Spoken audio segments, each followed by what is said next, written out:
All right, good morning, everybody. I'm going to go ahead and call this meeting to order. It's a work session of the Anchorage Assembly. Today is the 20th of June. We're 3 hours from the solstice. It's all downhill from there. We're here to discuss AO 2024-51, which is an ordinance of the Anchorage Assembly amending Anchorage Municipal Code Section 0904010, 9.38020, and 2510.010 to refine the definition of the electric bicycle and increase equitable access and improve user safety on two-way mixed-use trails and sidewalks. This item was initially introduced by George, and so we're going to let him essentially lead the show. I'll manage the queue and keep order if needed, but otherwise, George, you have the floor. Oh, let's do introduction. Sorry, Mr. Martinez. George Martinez. Mark Littlefield. Karen Bronga. Scott Myers. Christopher Constant on the phone. We have Mr. Rivera. Present. Thank you. Ms. Zalatel. Here. All right. Thank you. Anyone else on the phone? I don't hear anyone else. So no, Mr. Martinez. Thank you, Chair. Good morning, everyone, and thank you for being with us today to discuss AO 2024-51, which is an item to essentially create a framework around e-bikes and put into some code things that we don't have. I just wanted to open up by describing kind of where I'm coming from, give a little overview of what this action has, and then turn over to some folks that we expect to hear from today. And I just wanted to frame that. We'll hear today from a few folks from the community. For me, we have on our list Mr. Mark Grober will present. We have Alexa Dobson from Bike Anchorage will also present. We have members from the municipality who will also give us their consideration of this item, and then we'll constantly have discussion from our members, and I know that there's at least one amendment on the table today. So this engagement for me really is about the nature of our city being intergenerational and figuring out a way we can share our mixed use multi-path ways more effectively and equitably. Last year, I had a chance to go on an e-bike and fell in love with e-bikes. It gave me the ability to go further than I had been in a very long time and come back home and still walk the next day. I've also seen the positive impacts that our intergenerational community are beginning to enjoy with new mobility and these types of tools for increased mobility in our community. But it's also like the Wild West out here. And in a private conversation with some municipality folks, when I first described I came to this conversation, it was essentially, I had folks on the trail saying, those damn things are too damn fast. And it raised the question that essentially, as I looked into code, we don't have any standards in our code.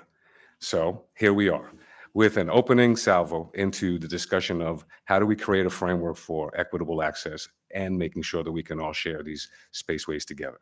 On that note, I would love to bring members of our guests to come closer so they can also get positioned so that you can take a seat at the table, Mr. Grober and Ms. Dobson.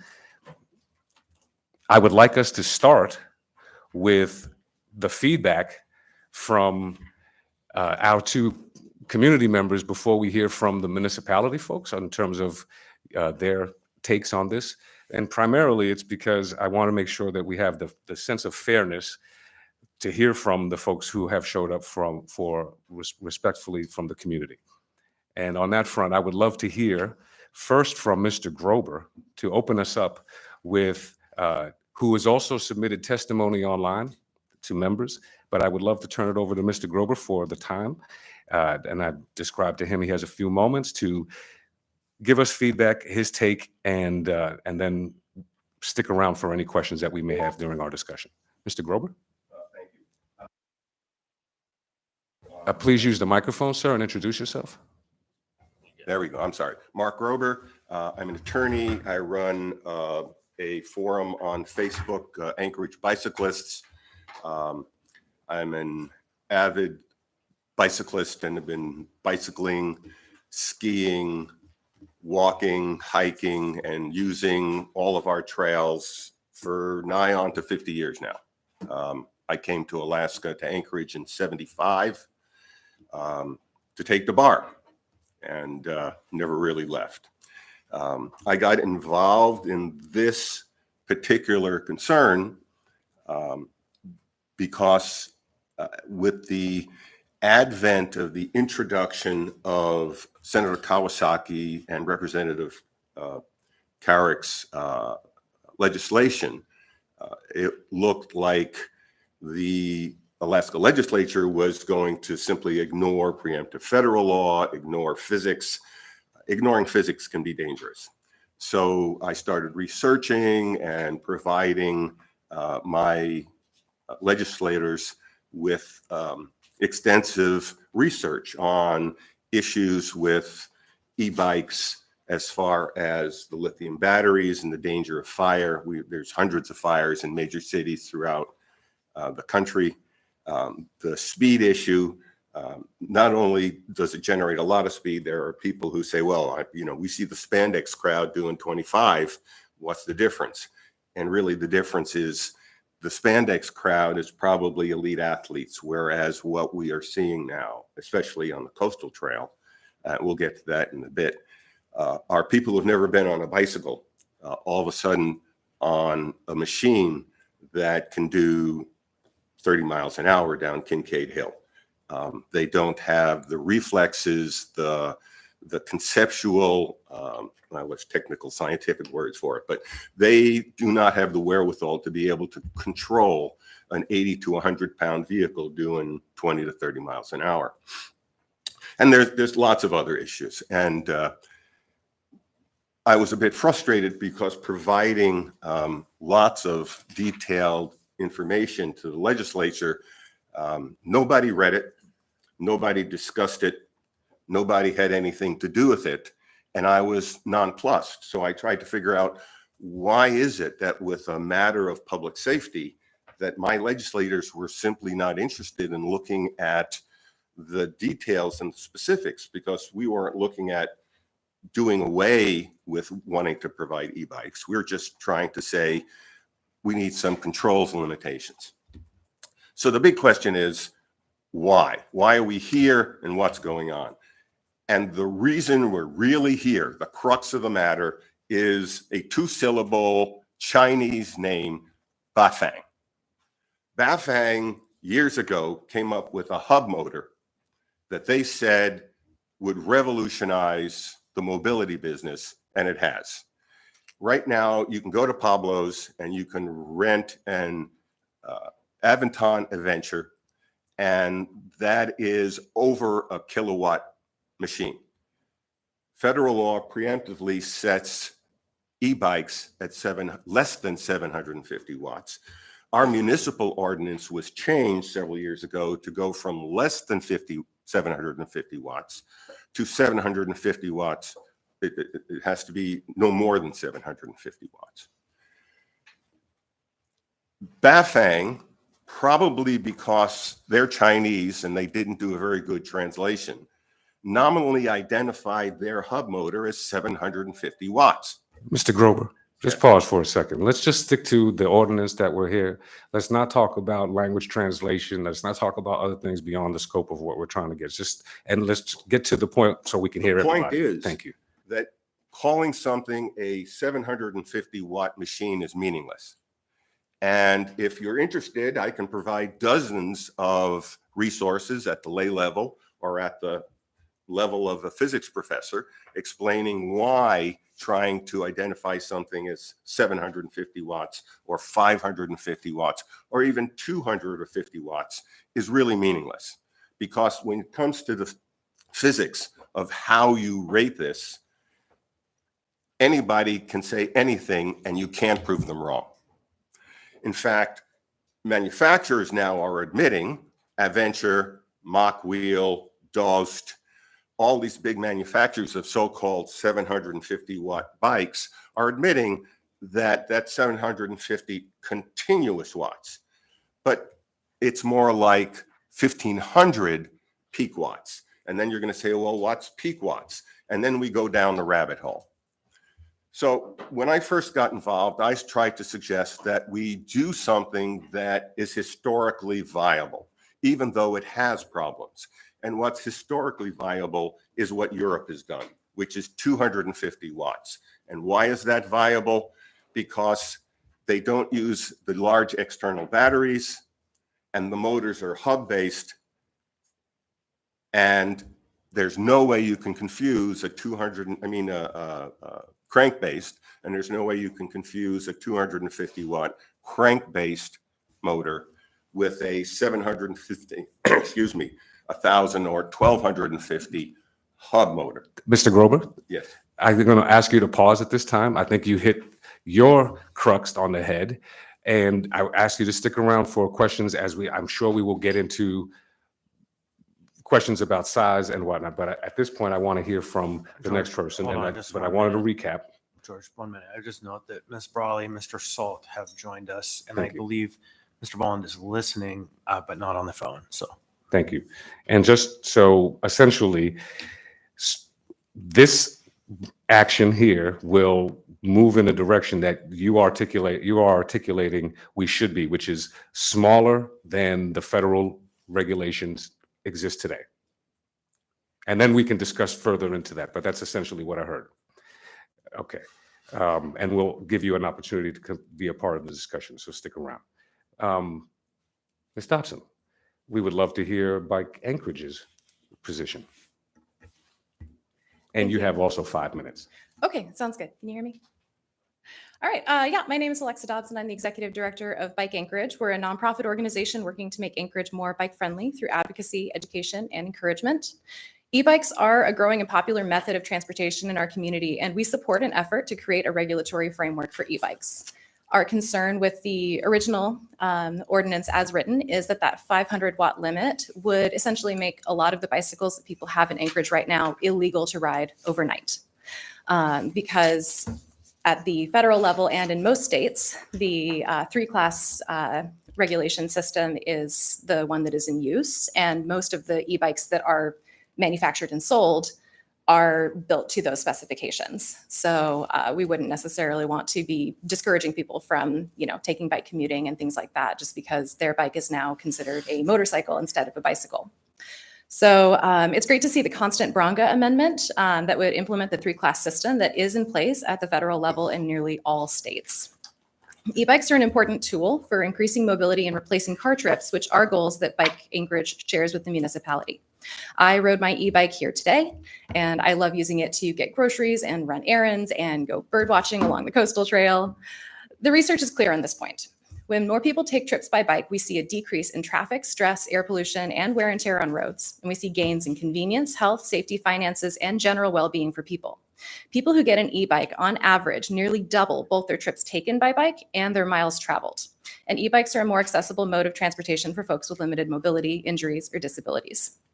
We do have one concern with the constant Bronga amendment, and that has to do with classifying Class 3 e-bikes as motor-driven cycles, because Class 3 e-bikes still have much more in common with the standard bicycle than with a motorcycle. And this classification would put them in some dangerous situations. Consider someone who rides a Class 3 e-bike to commute from Eagle River to Anchorage on the Glen Pathway. Well, if it's a motorcycle now, those aren't allowed on the pathway, and we don't want to put that person who's riding a bicycle on the highway. It'll put them in a much less safe situation overall.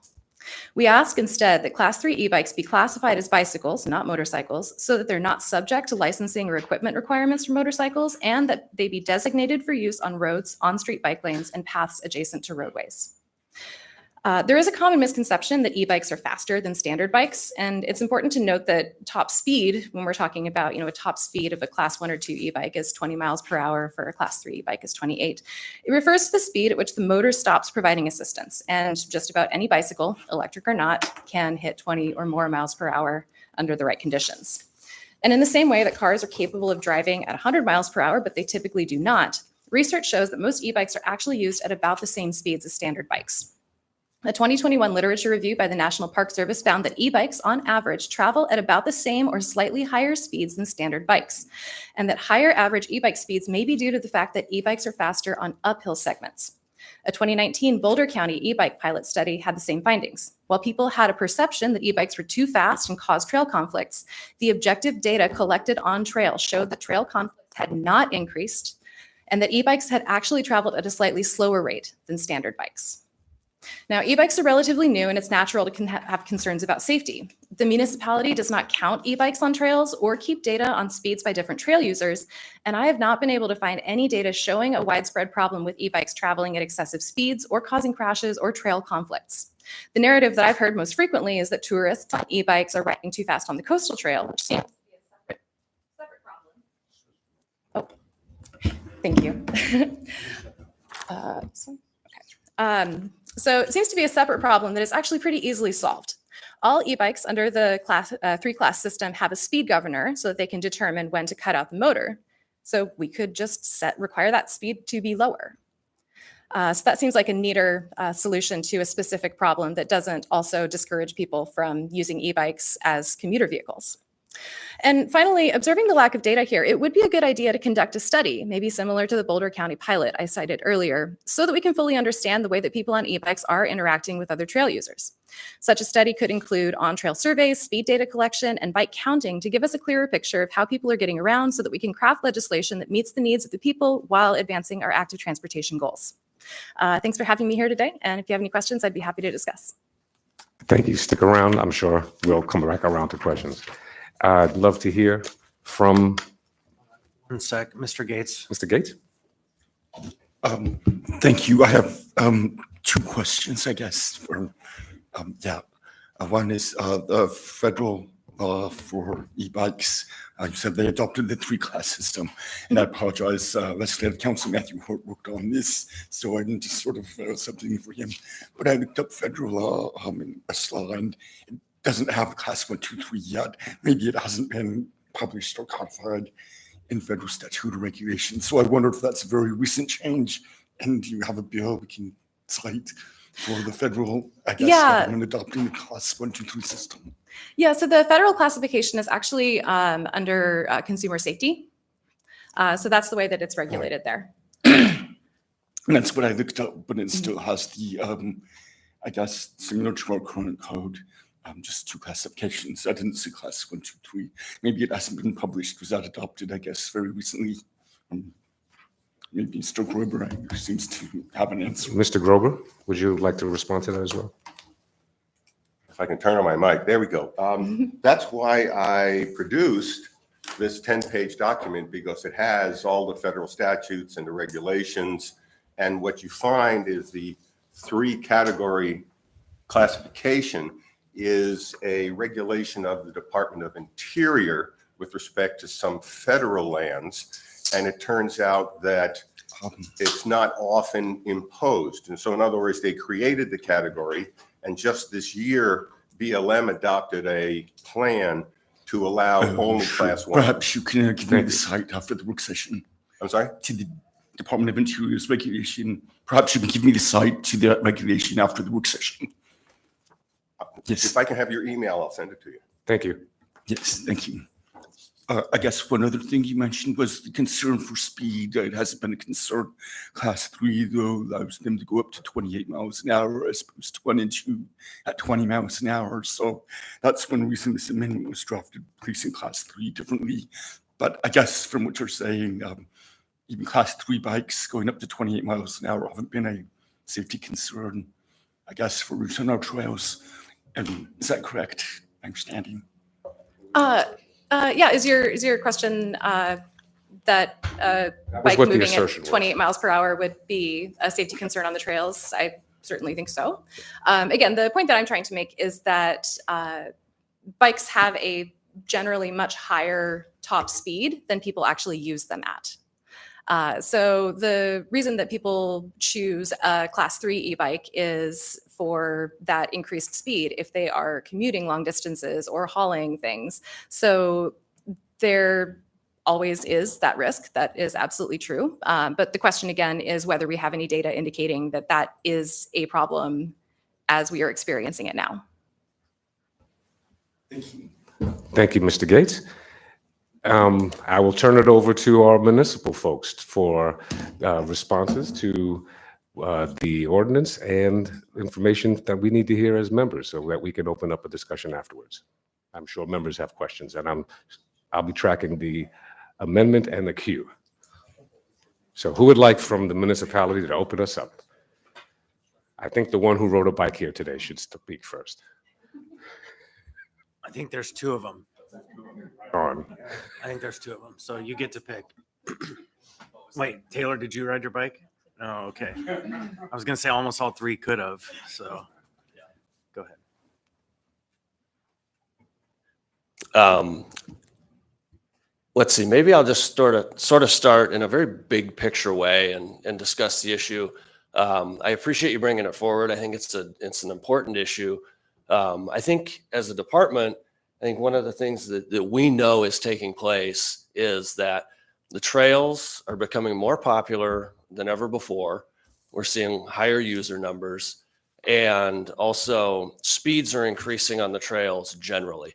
And I think one of the things that's contributing to that, e-bikes is one piece of a whole puzzle that lays before us. But post-pandemic, there's all sorts of new electric vehicles for transportation and recreation that we haven't seen before. And if you've been on the trails, you've seen these things. We've got electric powered skateboards. We've got at least two different types of these one wheels. And just a greater prevalence of those. And I think those two factors together combine for some trail safety issues that are important and we're aware of as trail users, and the public is making us aware of in the feedback that we receive. And I think planning an overall strategy for how do we handle the increased popularity of the trails, which is a good thing. It's something we want to drive traffic to our, to all of our recreational assets, especially these ones that are really kind of the top of the list, the crown jewel. So it's good to see more activity on the coastal trail and other trails. I think there's a lot of things that we're looking at to make it safer, more welcoming, and to make way for the fact that I think more and more going forward in the future, the ratio of recreational to transportation is going to shift a little more in the transportation direction. And so I think one of the things is whatever is chosen to be done, whether class 3 is allowed or not, or whether, I guess really the question here is we look at the two, whether it caps at 750 or it caps at 500. I think that enforcement is going to be a challenge for us to get out on the trails and, how do we actually enforce it? I think what we need instead is we need a campaign. It's social media, it's signage, and it's really the culture that makes it's really uncool to go out on the trail system and be a jerk, to be inconsiderate of other users, to go too fast, to cut people off, to pass without communicating, all of those elements. I think another thing that we've discussed is potentially a widening of the trail. As you get more traffic and as you get more kinds of traffic, looking at that sort of investment makes the trail more welcoming, safer, and just more accommodating of the increased use. I think another thing that Brad has certainly taken a look at some interesting approaches, and I'm sure he'll elaborate on is more paint on the ground or paint on the trail, I should say, on the hard surface, and what that communicates to users. And then the one thing I just feel that the bikes that are sold at bike shops in this community are going to be bikes that conform to the national standard. And so we should expect to have bikes on the trails that are what's available in the market and what's sold locally. I think there may even be issues of people go and they buy a bike and they don't know everything about it. They know it's an e-bike and it has a pedal assist or a throttle or whatever it has, but they don't even necessarily know the specs of the bike that they have. And I think that's a challenge to know if you're conforming or if you're violating code if you don't quite know what you have. So anyway, those are the notes that I brought with me. I will make one other note. Just for the record, that's Mike Brown, Parks Director. Go ahead. Oh, thanks. That there's about 140 new wayfinding signs that are going out on the trail system. This has been a project that is really driven by the Park Foundation, and we worked in cooperation with them on that. And I think that will be a positive new addition to the trail system. It doesn't address these issues per se, but there's going to be, more for the public to consume while they're on the trail system this summer. So. Great. We do have a couple members in the queue now, so we'll open it up and then we'll go to any other members from the MOA to speak. Mr. Constant? Yeah, thanks. And I have a couple questions for the end as well, particularly for Bike Anchorage on recommendations regarding the bike going from Eagle River to Anchorage and the amendment, but not right now. My question really, Mike, you tapped into it a little bit, and this might be the bridge between Mike and Brad. I can remember when I first moved to Alaska, riding on the coastal trail around Westchester, there was specific paint on the ground and signage that was traffic management, essentially. You know, it was a blue paint, I seem to remember, and stripes. Maybe it was, I think it's blue, it was pre-green. And so do we have a historic record of what we did on the trails to manage speed? Because to me, it's a high conflict areas. It's not necessarily the whole trail. The distance between Eagle River and Anchorage, the distance between the waste Aspen plant and the bottom of the hill is not so crowded, but it's at Westchester when it all funnels down into the little train tunnel and you have all of the people walking, hiking, biking, strolling, one-wheeling. Anyhow, so what's the historic record do we have? And because I think that is the most practical other than the marketing campaign. Sure. That's a great question. And we need to do some research, and some of our challenges are things as simple as paper records that went to archive and getting them back and some things like that. Hurdles that I think we can get ourselves over, but getting into the mindset of the decision makers at the time, I think would be important. One thing I will say, and we've discussed, is that the yellow divider line that we have in some places on the trail system, in particular on the coastal trail through some of the blind curves or some of the downhills, I think that's a great communicator back to the trail user that you're either on your side or you're on the other direction's side on flow of traffic. And a lot of those lines have faded away. And we know that we need to get a contractor out there to repaint those lines. And I think there's a really good argument to be made that not just in those corners or particularly congested spots coming out of Westchester Lagoon or some of those areas, but just put it uniformly throughout the whole paved trail system, that 40 miles or whatever that amounts to. Just put the yellow line everywhere. So, yeah, I don't know that I agree with that. When I think about law enforcement and traffic enforcement in particular, at some point, if it's everywhere, it means nothing, right? And so when you're hitting a high-speed corner on a highway, there are additional elements to point out to you that you are coming into a space where there is more hazard. And so I don't know, that's a conversation to be had. But what used to exist was very aggressive, very bold, very bright paint that was, you couldn't miss it. You know, I would say stopping it, putting in riffled textures for the people on their skates or whatever, so they don't go flying off, but elements that simulate that in some way without the hazard. Anyhow, so I definitely want us to investigate that. Taylor Keegan, Park Superintendent. I do just want to add to Mike's comments that we actually have been looking into it, and one of our staff members was able to create a document that highlighted areas that could get striped that have more than 400 people or a day or more, have congestion pinch points such as Westchester Lagoon through Fish Creek Estuary Bridge, and any areas in the trail that should be delineated from spurs. Chester Creek Sports Complex is a good example.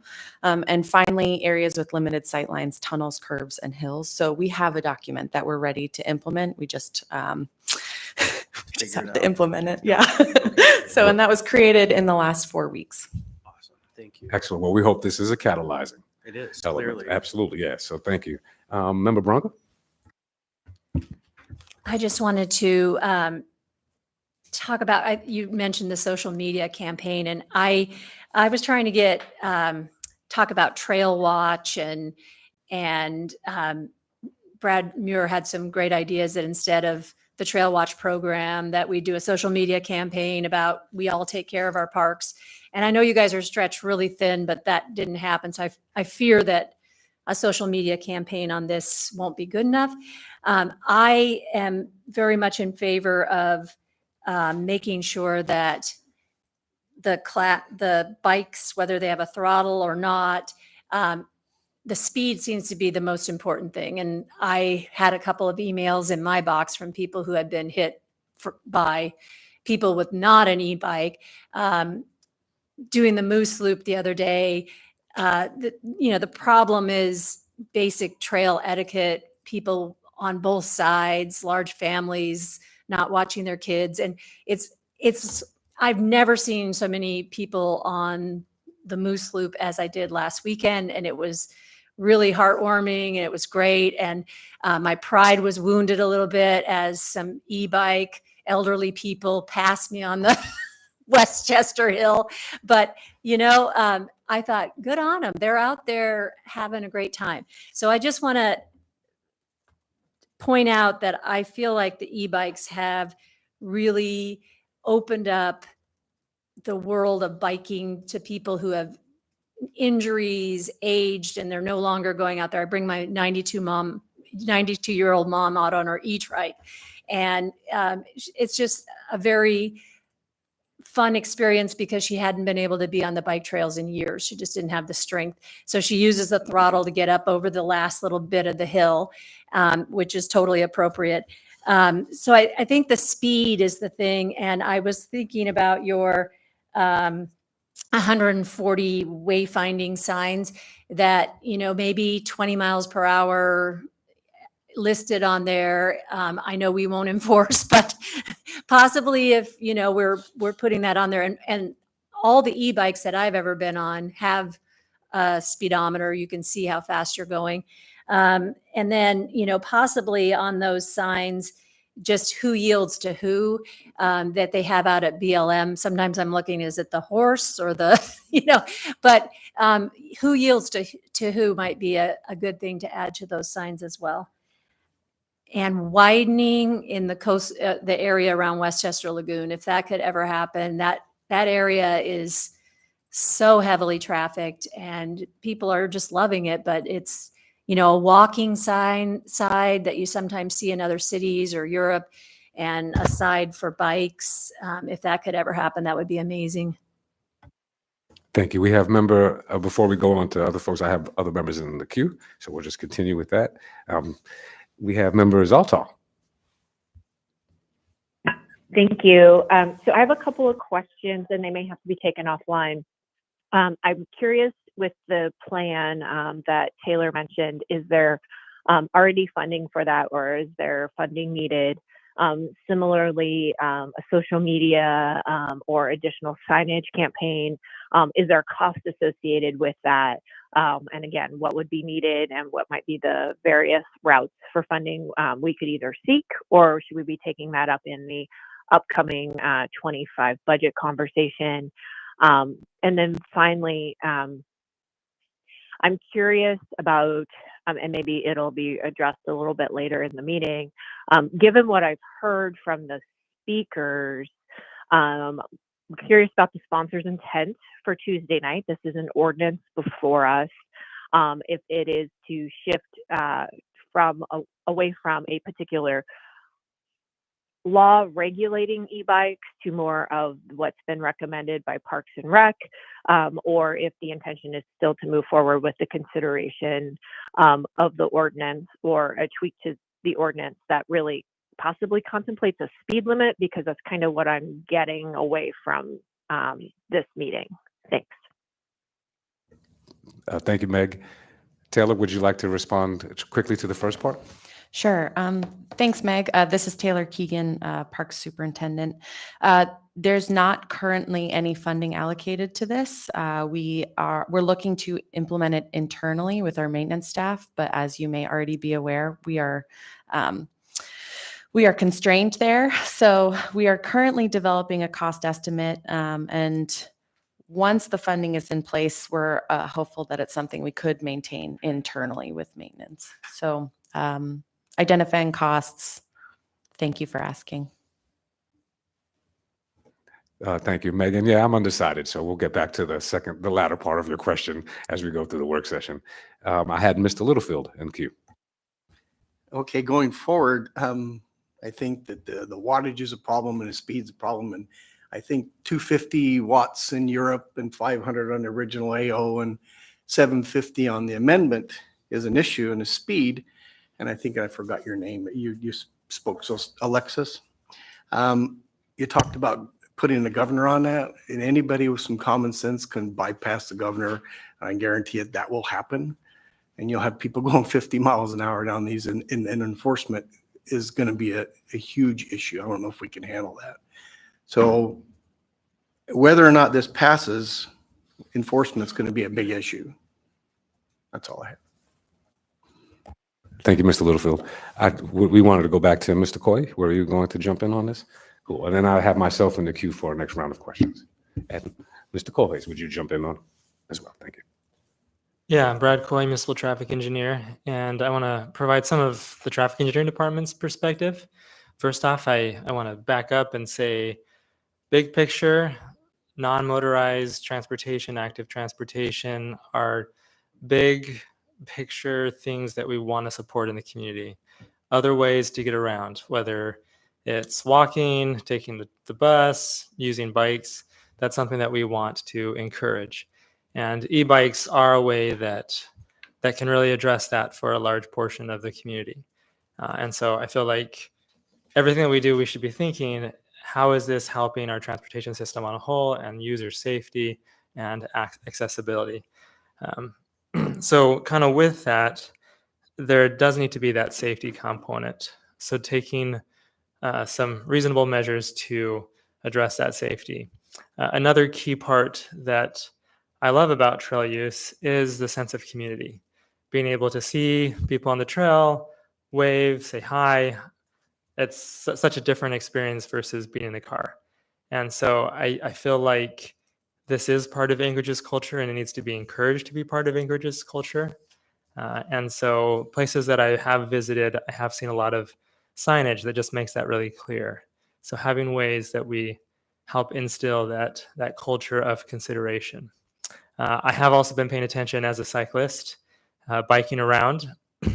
On my watch, I can see about what my speed is.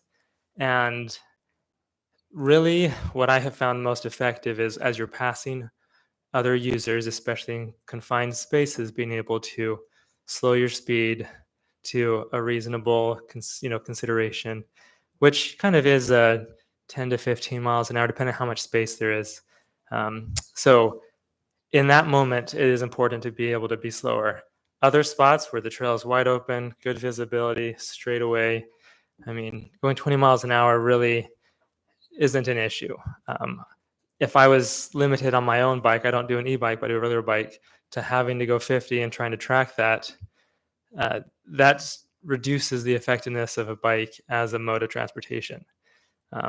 It would have been hard for me to make it to this meeting on time if I would have had to regulate my speed at 15 miles an hour. And it would have, I'd rather the cops not be on trails enforcing a speed in that situation versus on the road where a higher speed results in fatalities and other safety issues. So prioritizing some of the APD and enforcement is an important consideration. So kind of all those things together, what do we think from the traffic engineering department is a good way forward?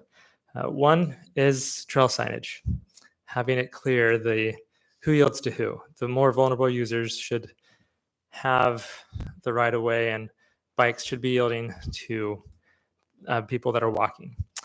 The longer term improvements, having an on-street system that is better is critical.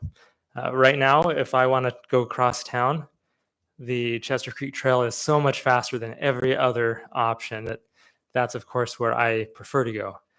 There are projects in the works, and as things get built, it becomes a new experience, like the protected bike lane downtown. Every chance I get, that's the route that I take because it provides a sort of incredible experience versus what was there before. So doing some improvement of bike facilities. Another long-term improvement is doing improvements and widening of the trail system.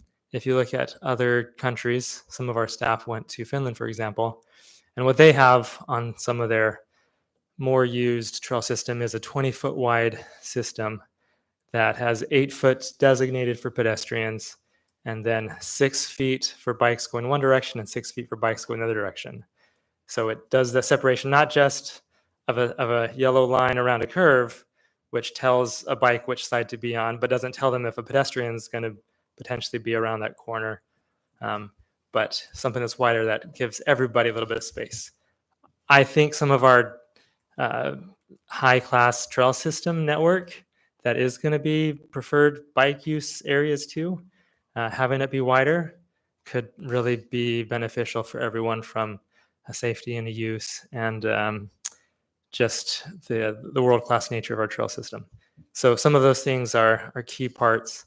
The last thing that I'll add is that the traffic engineering department and the administration were working on a similar ordinance as what Assemblymember Martinez presented that actually combined kind of some e-scooter language to an e-bike language that used the 3-class system, also addressed some of the other pieces of code that talked about high speed versus low speed bikes and kind of cleaned that up, integrated in e-scooters and other, as Director Braniff mentioned, other types of electric devices so that it was clearly stated because there needs to be a due consideration of how all those integrate. So I'm not sure exactly if our proposed language made it to everybody, but I'd be happy to share what that looks like.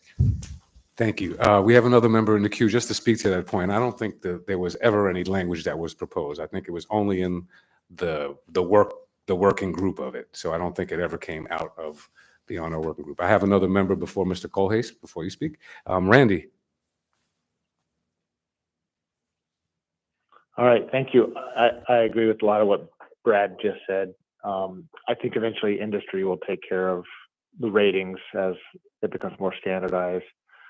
I think in high congestion areas, we'll see a separate walk and a separate bike trail.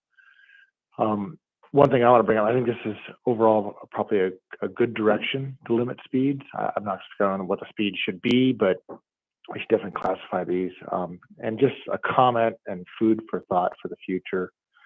My wife and I went on probably a 5-mile walk last night through the Bayshore Clat neighborhood. And it's an interesting area to walk because there's a real great sidewalk, and we passed numerous bicycles using the sidewalk, which is great, which is fine. But we've also spent quite a bit of signage and paint on a road section for bikes, and no one's using that section. So, and that is also fine. We need to figure out how our users are using our trails and make that more conducive, because that's what they're going to do. It's just like the worn path across a piece of grass. That's where people go, and we need to facilitate that. So I look forward to seeing more of this, and I think we also will have to figure out, not that I'm in favor of any kind of tax for bicycles, but an example of the temporary lanes downtown, you're taking away roads that are paid for by vehicle tax, fuel tax, which bicycles don't pay for. Teslas, won't pay for fuel tax, things like that. So we also got to look at how we want to fund these things, which I think are the right things in the future to ensure that we can continue to build in this direction, continue to regulate in this direction, and as George, you said, just take what's already a special part of our community and make it more accessible and kind of a best in the nation or best in class. Thank you. Thank you, Randy. We have member Brawley, and then I have member Constant in the queue as well. Yeah, thanks. I have a couple questions, but just wanted to throw in a couple comments on what's been discussed so far. As far as the trails, I appreciate the comment about the social media campaign or just social campaign to change behavior. I think that's overdue, and makes me think years ago, a good friend of mine wanted to do a "Don't Be a Jerk Face" campaign. So I'll offer that as a free free idea, because I think that's generally, there's a lot of behaviors that you can put in that category. I will say it seems like there's pros and cons to widening trails. I know they're not the same as roads, but we talk about solving traffic issues by widening roads. All that does is create more traffic. And so I think it's a different dynamic a little bit on trails, because there are places where it's narrow. There's a wall on one side, the coastal trail on the other, or the coast on the other. But just to note, I think there's maybe other ways to solve that as well, or the implications of paving more. To Mr. Solt's comment about vehicle tax paying for roads, I think it's important to know that it's mostly federal money, state money, property tax money through our bonds. We have gas tax is extremely low in the United States, and we have, I think, still the lowest gas tax. So I don't want to characterize basically any of our roads being paid for by gas tax, because that's just not really accurate. It doesn't, roads don't pay for themselves. And so I just want to remind folks that, if you're paying property tax, there is a little bit of your money going toward road improvements and other things. But my two questions are kind of one, I guess, for the sponsor is in kind of in general, how would we address the e-bikes that are now illegal if this passes as written, and really actually as this amendment is written too? It seems to say that there's a number of bikes that could not be used in this community that people already own. So I think that's a implementation issue. And then I have a question for Mr. Grober, which is kind of what is your general beef with e-bikes? Because I think that's a question that I've had for a while. And really, I understand the need to regulate them, but I think the way that this is written seems to regulate and restrict them to a much smaller category than what most other places have done. So I'm looking for a justification for that. You can answer the question first. I think I tried to make it clear when I started, and this is a 1,000-hour project, and we're compressing it into an hour. I don't have a beef with e-bikes. I have a beef with motorcycles that are camouflaged, if you will, masquerading as assistive devices. If you look online at Pedal Electric or any of these newer e-bike sellers, they will sell you a bike which they say is legal under our law. In fact, you push a little button, as Mr. Littlefield has already indicated, and you have a motorcycle that'll do 60 miles an hour. It's just a little button, and there's $1 million industry to take any e-bike on the road right now and reprogram the computer to get rid of the governor. That's $1 million industry already. So I don't have a problem with a little 100-watt moped. I used to ride a Honda Express, 49 cc's, 4 horsepower. That's a lower power, less torque than many of the e-bikes already on our trails. So thank you. I hope that at least answers the question. And I'll state my intentionality, I think, toward the end. So I'll just, Mr. Constant, you were in the queue next. Yeah, thanks. I think my understanding from what I've heard from Mr. Littlefield, Mark, and Randy is there might be some appetite to do nothing because things are changing, or we don't know because of the percentages or watts or the challenges. I think that this map is so telling that you've provided. There are 2 states in the problematic category, according to at least the advocates for People for Bikes. And I've seen this information around. And so I don't know that I like to be that far an outlier in the conversation nationally. And Anchorage has home rule powers. And so I think it's a ripe opportunity to do something. What that something is still to be determined. There are some considerations to be had around what is a final package of changes, but I think that this map instructs very plainly that we're in a category that we probably don't want to be in, and we can do something about it. And so I want to just put that out there. No, I appreciate that, Mr. Constant. And I'll ask a couple of questions now for the sake of my time as well. And Mr. Colhase, feel free to jump in as we go along. I know you have some thoughts on this, but the question I have is, and anyone can answer this because everyone has kind of referenced it, Mr. Coy or Ms. Dobson. We reference Europe. So then why is 250, the European Union standard, not an acceptable standard for us?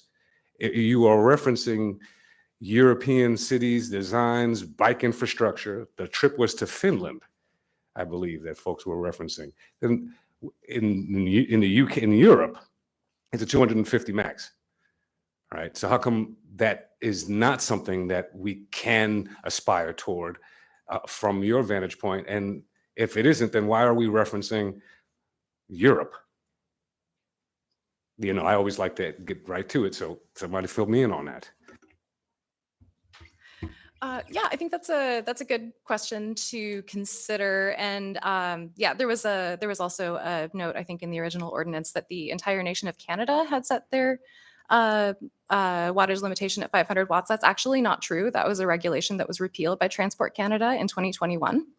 And other provinces are starting to change now. For example, Alberta, before that regulation was in effect, had a 750 watt maximum. And right now in Ontario, cargo e-bikes are now rated up to 1,000 watts.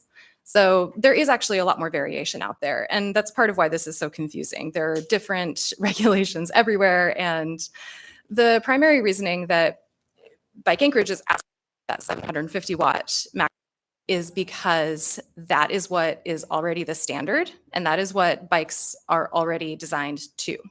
Not all e-bikes have 750 watt motors, but we don't want to make the ones that already exist here. I don't know if you guys have seen Bike Anchorage board member Donovan's Bachfeet's cargo e-bike. That has a 750 watt motor. That thing shouldn't be on the highway. It's not a motorcycle. You know, so that's really more the concern that we have here, is that we don't want to make the bicycles that people are already riding illegal. So as far as I read, and there's no explicit criminalization of what exists today. There's a forward-facing, this is what the future would look like, right? And so I don't see criminalization of what folks have today. I see there's an opportunity to understand the numbers, but I don't know that we have any data on the number of population in the first place, right? So that's one of the challenges that I had.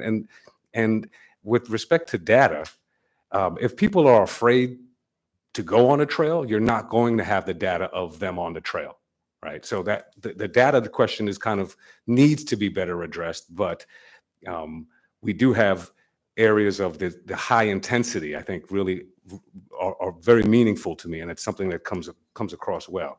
But I just wanted to be real clear about that. And then also, what's the matter with Hawaii? Like, what's their problem?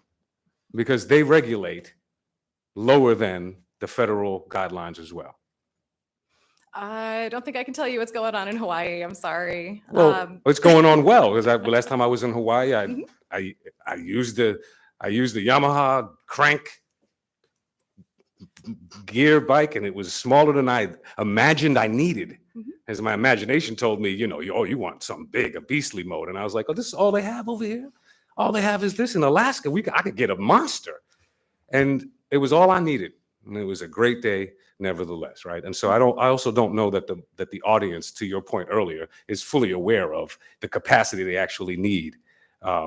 Let alone the safety issues from the vulnerable users that we don't necessarily see. I had Mr. Constant in the queue as well. Yeah, that Hawaii is an interesting question, because they do allow up to 28 miles an hour, and I don't know how that works. But you mentioned the 1,000 watt hauling bike, and I went to the bike shop just to have a conversation, actually get my bike fixed, and then have a conversation. They brought it up because everyone's talking about it. And the way it was described to me, the high watt usage is actually, it's counterintuitive that it comes to play at times like when you're climbing up a steep hill, you're getting the most motor assist, you're pulling the most power because gravity is fighting you the whole way, and that's where it's needed. And so your 750, most bikes are going to be around 250 or 300, even if they have the capacity to go up to that. And then that power is going to kick in on the climb. it's generally speaking not the extended power drivetrain for a bike. Is that a general understanding of how these things work? That's absolutely correct. Thank you for bringing that up. So think of it this way, right? If we want to make cars drive more slowly, should we cap the horsepower that engines are allowed to produce? No, right? It doesn't make sense. So the power of the motor is not the right lever to pull if we want to decrease speeds. Like Chris mentioned, the places that you're really going to notice the difference when you have that higher wattage and you have that better power is when you're going up a hill. It's when you're hauling cargo. It's when you're pulling a trailer. It's when you're riding with passengers. And those are all things that we would expect to see more of if we're successful in our goals to have people engage with more active transportation and replace more car trips with bike trips. So that increased wattage there, in the same way that you have, you know, your massive truck that has this big burly V8 engine, you have it so you can tow your boat, right? And that's the same kind of concept that is at play here. Thank you. Thank you, Mr. Constant. We are closing, and so I'll give my at least thoughts, and then we'll still have some time. But I wanted to just put this out there before we get to the final minute, which is, at least I think what I'm hearing is this is a very robust conversation, lots of opportunity, and this is what I hoped for. I think that if we came into this very cautiously, we would have been approaching this very cautiously, and it wouldn't have been as exciting. And I think this is exciting to rattle the cage of folks who need to be a part of this conversation, because fundamentally, what the heck has taken us so long? I mean, Mr. Constant pointed to the map that a national organization has produced, and we are like the red spot on the map, which is, considering how many trails that we all are celebrating, considering There's two. the advocacy. Oh, there's two? Who's the other? Tiny little one over there, Rhode Island. Oh, great. It's a community the size of our the side, municipality. right. So there's the connection. That's wonderful. But I do appreciate this. And so I think what I'm hearing is my intention on Tuesday would be to postpone this to a time certain. I think the second meeting of July would probably give us a real opportunity to work on a S. I had seen the administration's version, and I was going to run with that one, but I figured that was not exciting enough. And so this was going to be a little more come to the table, a little more controversy, and get people really thinking about the larger questions. Any other members? Yeah. Meg, the floor is yours, Meg. I hope I spoke to your intentionality. Yep, no, I appreciate that. That's what spurred my follow-up question. I appreciate it. So there's still an intention to proceed with codifying something, so an ordinance of some sort versus a resolution about a policy intention or direction. Yes, but I believe that is my intention. Okay, great. I hope if there is an S that it can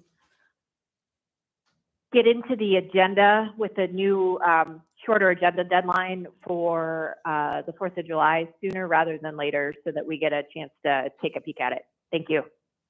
The 20th. Yeah, I think he said the second meeting in July. So as soon as it's drafted and done, I'm sure he'll make it available.